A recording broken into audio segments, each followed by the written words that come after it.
Buenas tardes. Bienvenidos sean todos a un evento más de la Sociedad de Psicoanálisis y Psicoterapia que nos permite compartir como nuestros conocimientos para la mejor práctica de la clínica del psicoanálisis. Yo soy Mirela Huatne, psicoanalista de la Sociedad Psicoanalítica de México y tengo hoy el honor de presentar a el doctor Alejandro Rachik, que ya muchos de ustedes seguramente conocen de sobra. El doctor Alejandro Rachik es psicoanalista titular, didáctico, miembro de la Sociedad Psicoanalítica de México, de la Asociación Psicoanalítica Internacional, IFEPAL, y ha desempeñado todos los cargos en la SPM, incluso la presidencia bastante bien representada. Es egresado de la Universidad Iberoamericana, hizo su maestría en psicología clínica en la UNAM y es doctorado en investigación en la investigación psicoanalítica de la Sociedad de Psicoanálisis y Psicoterapia. Bueno, el tema que hoy nos concierne es la reversión de la perspectiva, uno de los conceptos más interesantes y complejos que podemos tener en el manejo de la clínica. Va a estar, bueno, grandemente explicado en un momento, pero yo como introducción quisiera hablar un poco de nuestra misión como psicoanalistas dentro de la práctica clínica. Como ustedes saben, de acuerdo con Freud, el psicoanálisis tenía dos vertientes que podía ser la investigación, o sea, una forma de investigar lo que sucede dentro del aparato mental y un proceso de cura, ¿no? Entonces, tanto en uno como en otro aspecto, tenemos un concepto que es fundamental, que es el concepto del insight. El insight es el promotor del autoconocimiento, es el promotor que nos permite también el cambio progresivo dentro de la clínica. Y el insight, pues es evidentemente súper necesario para hacer varias funciones. Una de ellas, hacer consciente lo inconsciente, como lo dijo Freud en su primera tópica, y en segundo lugar, lograr que los procesos del pensar y los procesos del yo se impongan sobre el proceso primario del ello. Es decir, lograr que todo aquello que fue ello se convierta en yo. O sea, el insight es una forma de mirar hacia adentro, de mirarnos de manera distinta, de ir cambiando las percepciones engañosas de acuerdo a los mecanismos de defensa que nos fueron permeando y tras un proceso de elaboración, vencer resistencias, llegar a la convicción de un nuevo yo y así generar un cambio a través de la acción, ¿no? Entonces, bueno, el insight es importantísimo. Sin embargo, existen obstáculos para este camino y entre ellos, Echegoyen nos menciona pues 5. Uno de estos obstáculos, el primero es el acting out, el segundo es la reacción terapéutica negativa y en tercer lugar, de los más importantes, la reversión de la perspectiva. Existen otros dos, que es el malentendido y otro que se llama el impasse, que seguramente en alguna otra ocasión nos veremos precisados a hablar de ellos. Sin embargo, yo quisiera mencionar, antes de llegar a la reversión de la perspectiva, cómo es que el acting out y cómo es que la reacción terapéutica negativa pueden afectar el proceso del insight, ¿no? Bueno, el acting out es una forma de repetir algo impulsivamente. Es una forma de repetirlo a través de una acción en lugar de recordarlo.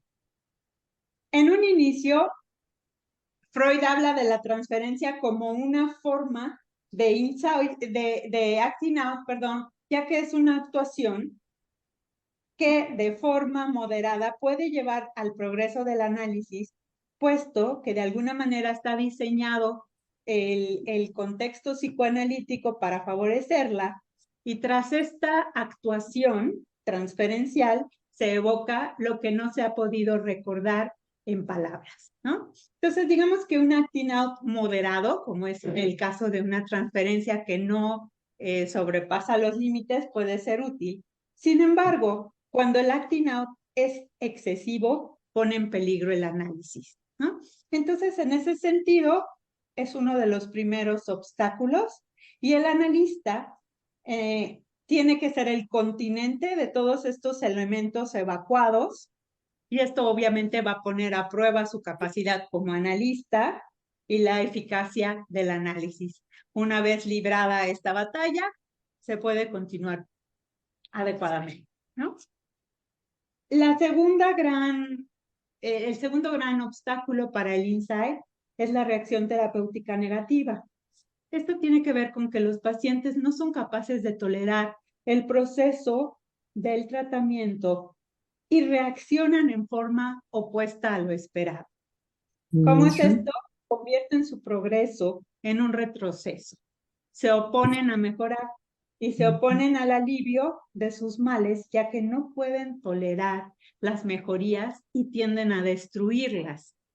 Uno diría, bueno, pero si un paciente llega a análisis con ganas de mejorar y resolver sus conflictos, ¿por qué tendería a destruirlos, no?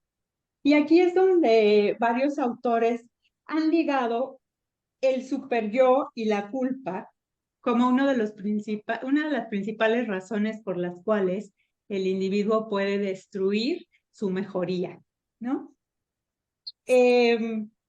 Pareciera que el superyo le indica al paciente que no tiene derecho a mejorar, que no tiene derecho a sobrepasar a los demás, como si estuviera pisoteando a alguien en el momento en el que mejora.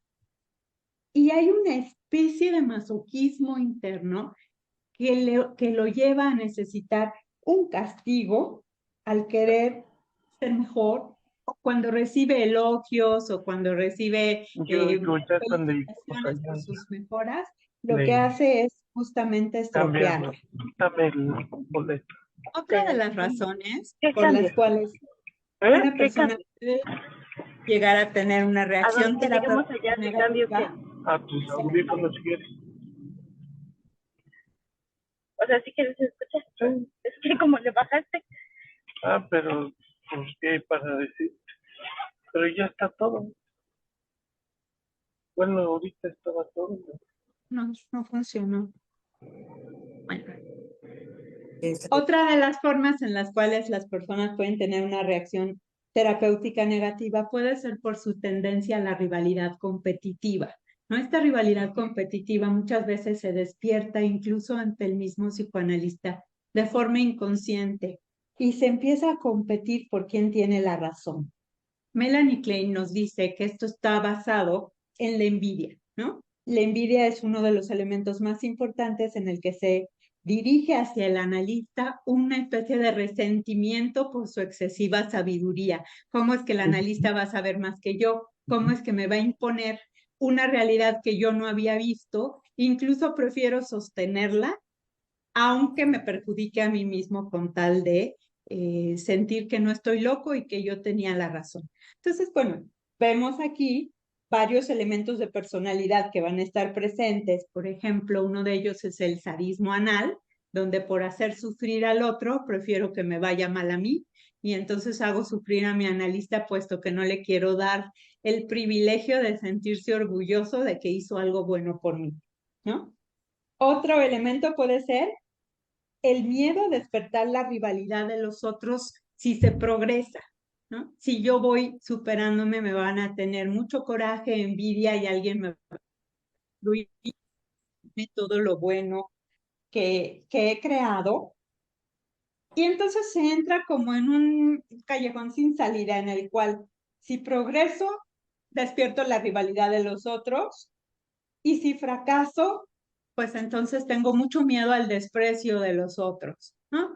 Entonces, bueno, aquí estamos topándonos con varios tipos de personalidad, como puede ser una personalidad que tiende a la omnipotencia, una personalidad que tiene miedo a la dependencia y un elemento que Melanie Klein llamaría la falta de gratitud, ¿no? O sea, prefiero que me vaya mal a dar las gracias porque me ayudaste y ahora me va bien.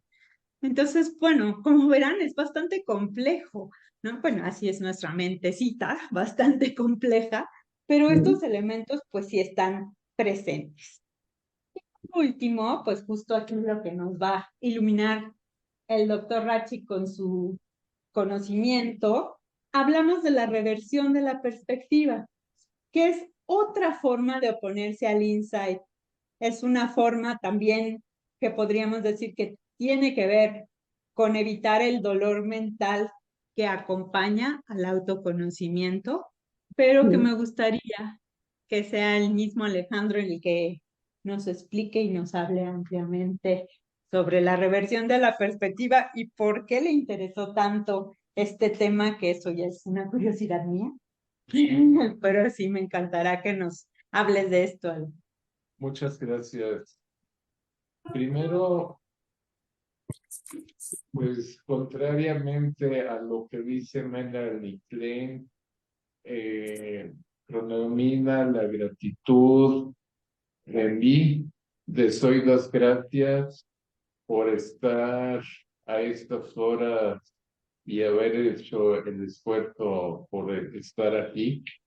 Y las gracias a Adri y a Mirela, y además estar también acompañado por mi colega querida, que ya me ganó lo que iba a decir. Entonces, pues ni modo. Eh, Respondiendo a la pregunta de Mirela, mi tesis doctoral es sobre la reversión de la perspectiva y es un estudio comparativo con un paciente varón y una chica que tenían orígenes similares y que no progresaban y que, bueno, es culpa de ellos que me quedé sin pelo. O sea, me jalaban los pelos porque me desesperaba, y al descubrir en Echegoyen y en Bion el concepto de la reversión de la perspectiva, como verán, la lista que nos hizo Mirela de acting out y reacción terapéutica negativa, pues son un dolor de cabeza y una frustración que hacen que estén invertidos los nombres de paciente analista, ¿no? Porque en realidad los analistas debemos ser pacientes y aguantarnos la frustración. Casi que, ¿me repites tu nombre, por favor? Carlos. Carlos, hace rato, Carlos y yo estábamos hablando sobre las cosas que se necesitan para ser analista, y entonces, bueno, le platicaba que el análisis personal y la supervisión y las clases y etcétera, ¿no? Pero me faltó explicarle que debemos de tener una característica que es la tolerancia a la frustración. Se van los pacientes, cuando mejor va el tratamiento, se enojan, nos botan, en fin, ya saben, los horrores cotidianos que pasamos los analistas a diario. A eso le denominamos resistencias.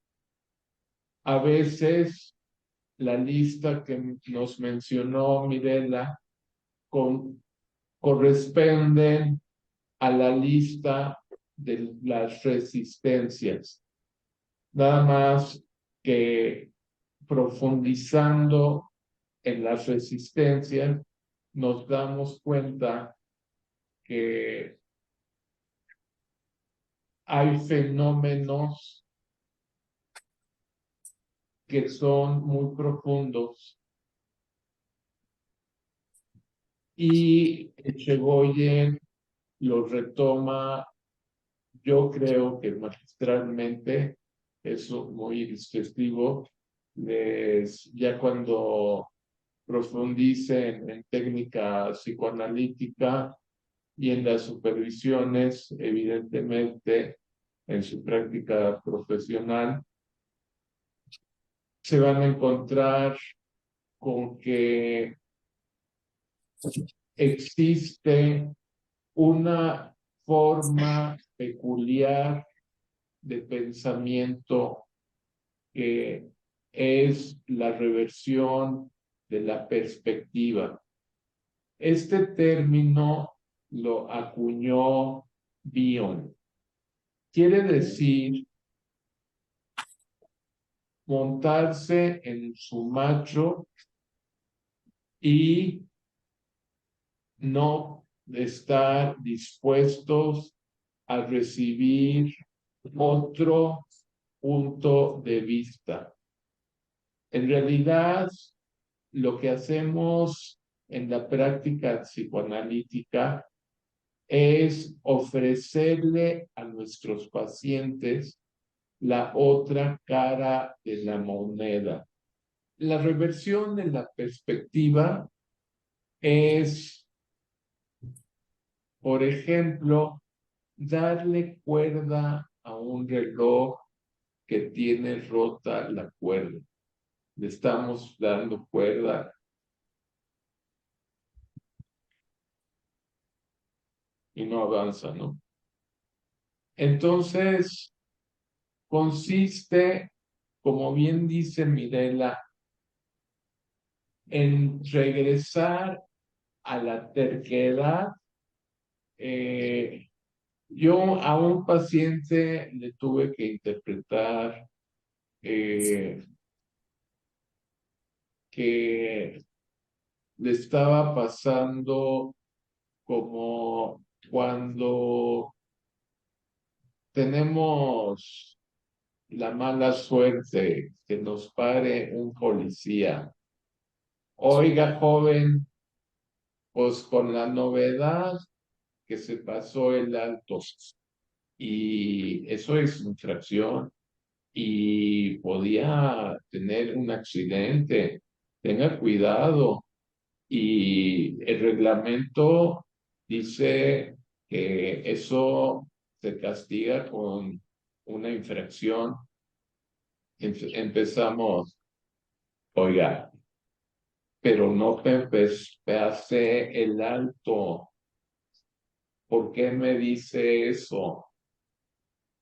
Digo, parejota, venga, ¿verdad que es joven? ¿Se pasó el alto? No, es que mire, bueno, empieza eh, el automovilista con su exposición de pruebas y haga lo que haga, se pasó el salto, punto. ¿Por qué? Pues porque les interesaba a las parejotas sacar la mordida. Entonces, pretende esto fenómeno evitar, según Bion, evitar el dolor psíquico que implica el insight. Todos sabemos que necesitamos una buena dosis de masoquismo para ser pacientes de análisis. Llegamos a nuestro análisis y pagamos un chorro para que nos digan nuestras verdades.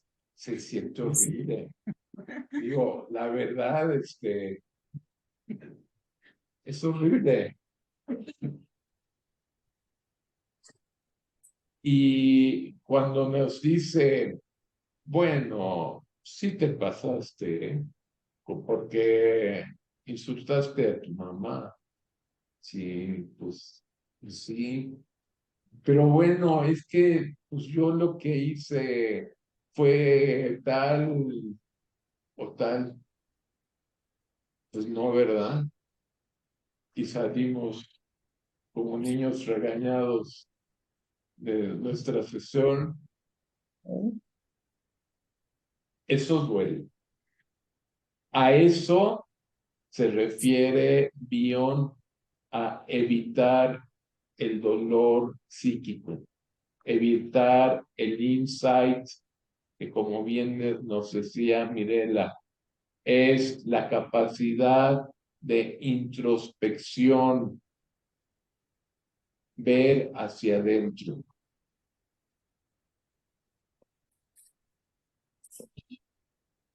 Y la reversión de la perspectiva tiene por objeto atacar el contrato terapéutico. El contrato terapéutico consiste en yo vengo para que me ayudes, terapeuta, a resolver X. Y es consciente, teóricamente. Se supone que ambos jugadores ambos integrantes de la relación analítica saben que se van a enfocar en contra del inconsciente del paciente para resolver un problema.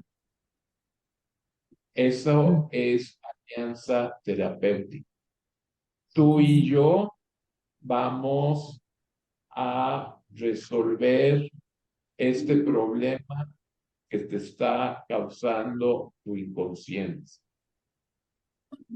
Entonces, resulta que a veces vienen los pacientes con una secreta intención, pero no lo dicen. Ahora bien, eso no es lo peor. Lo peor es cuando conscientemente sabe el paciente que viene con otra intención, pero no le dice al analista. Entonces se convierte el tratamiento donde el analista tiene que verse buzo para atrapar al paciente. Y hay veces que lo descubrimos tarde. Por ejemplo, que llega el paciente con intenciones de ligarse al analista.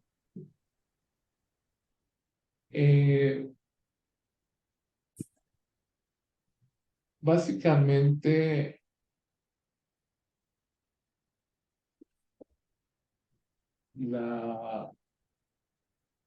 reversión de la perspectiva es característica de los pacientes conocidos de difícil acceso, que suelen ser narcisistas. Por ejemplo, cuando los mandan del médico, ¿no? ¿Sabes qué, maestro? Tú tienes tu mal es psicosomático. No, yo no estoy loco. Además, bueno, pues está bien. Dices que no puedes curarme, médico inútil, pues voy a ir al analista. Tienen un fin consciente o inconsciente: desacreditar al analista y al médico que los mandó. ¿Para qué? Digo, ya les hablaba del masoquismo que tenemos los pacientes que pagamos para que nos sigan nuestras verdades. El paciente con reversión de la perspectiva se toma la molestia de pagarle al analista o mal pagarle, o plantarlo, etcétera, las monadas que luego nos hacen los pacientes.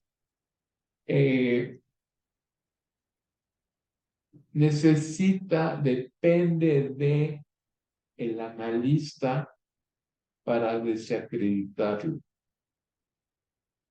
para ponerlo en ridículo.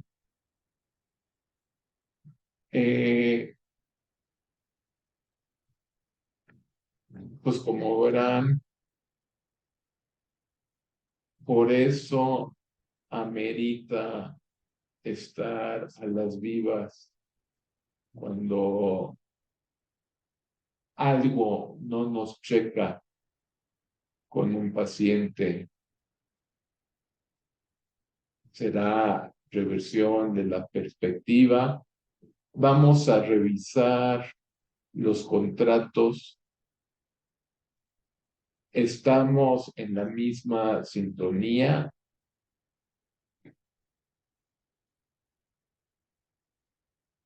Hasta aquí, pues yo creo que pasamos a ver si tienen comentarios.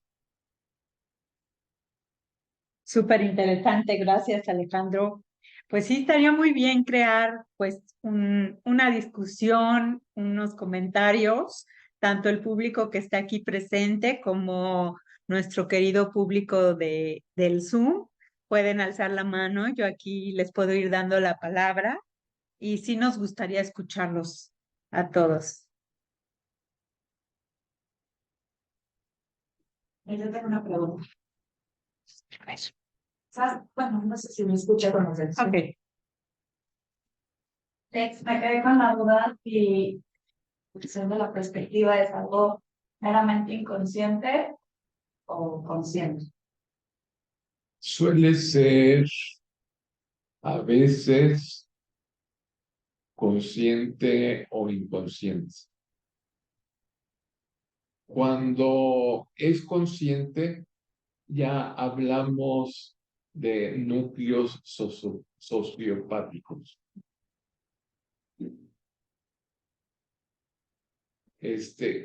Ir deliberadamente a engañar al analista, pues necesita ser un sociópata el paciente, ¿no? Si fuera inconsciente, entonces hablamos de resistencia. Si fuera inconsciente, pues digamos, no es culpable, entre comillas. Aquí hablaríamos de el responsable sería el analista para ayudarle a detectar. Hay veces que como analistas tenemos que interpretarle al paciente, oye, esto es una reversión de la perspectiva. Digo, no es recomendable utilizar lenguaje técnico con los pacientes, pero a veces cuando tenemos a un paciente analista, lo podemos hablar. No vamos a darle clases a nuestros pacientes, ¿no? Evidentemente, pero pues sí explicarle, bueno, esto date cuenta cómo es que estás cambiando, necesitando inconscientemente cambiar la versión de las cosas.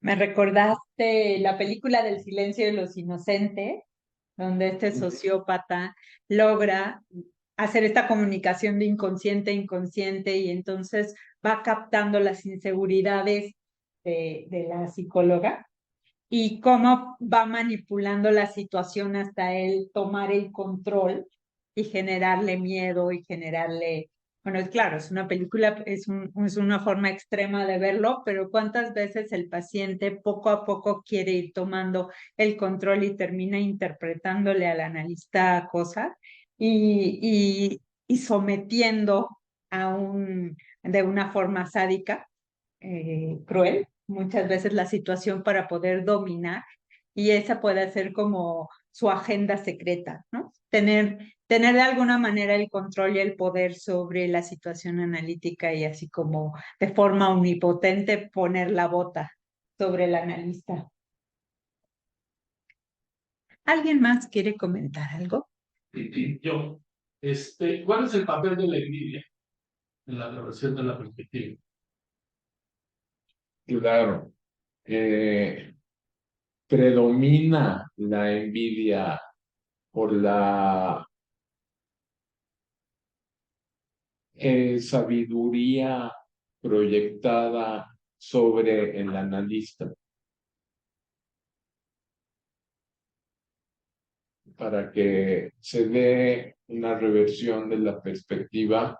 Es una relación agresiva, es sadomasoquista con el analista. Te odio porque sabes de mí y no te voy a dar el gusto, como pasa en la reacción terapéutica negativa, ¿no? No te voy a dar el gusto de que cures a tu paciente.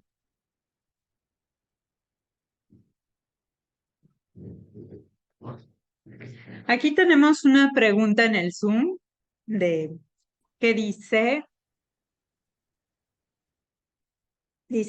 ¿qué tan diferente es el impasse a la reversión de la perspectiva?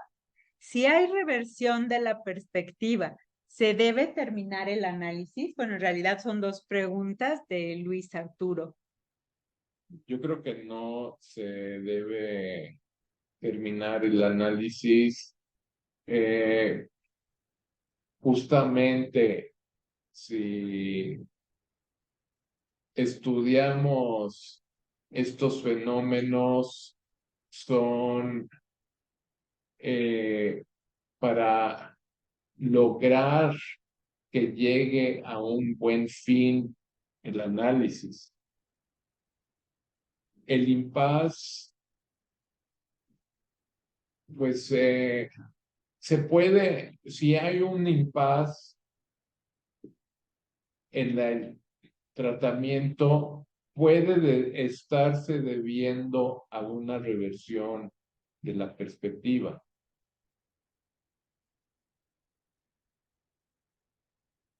Espero haber podido responder. Sí, muy bien, muy bien. ¿Quién más quiere continuar? ¿Comentar?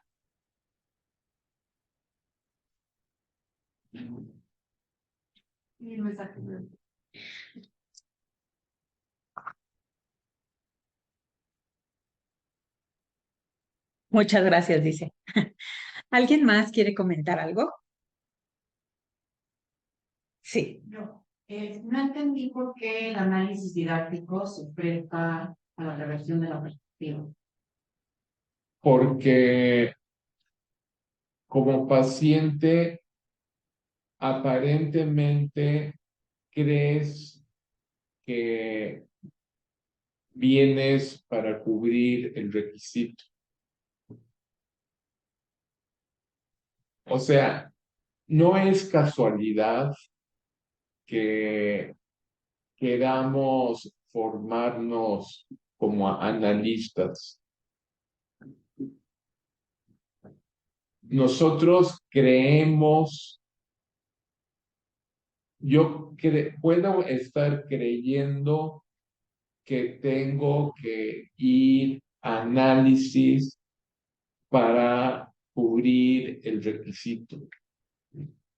Por eso se presta el análisis didáctico para una reversión de la perspectiva. Gracias. Yo tengo una duda. La reversión de la perspectiva solamente puede evitar otras funciones. Pues básicamente evitar el dolor psíquico, tener la función, opera de acuerdo a los que van a defender el concepto de el impulso de muerte, opera para afianzar eh,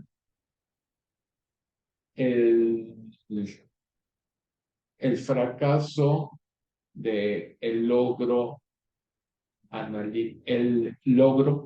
los logros analíticos.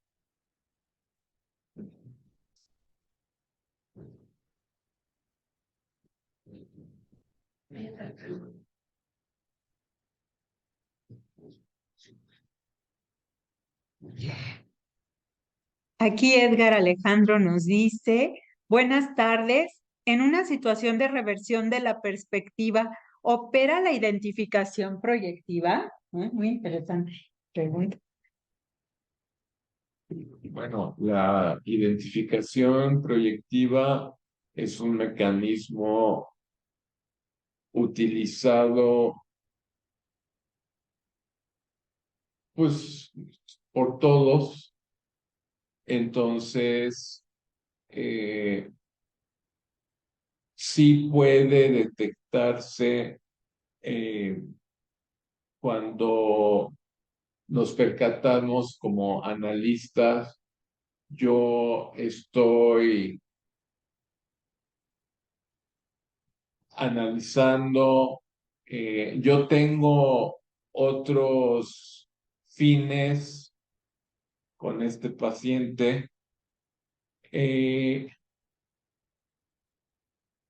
Yo quiero, por ejemplo, quedar bien con el colega que me refirió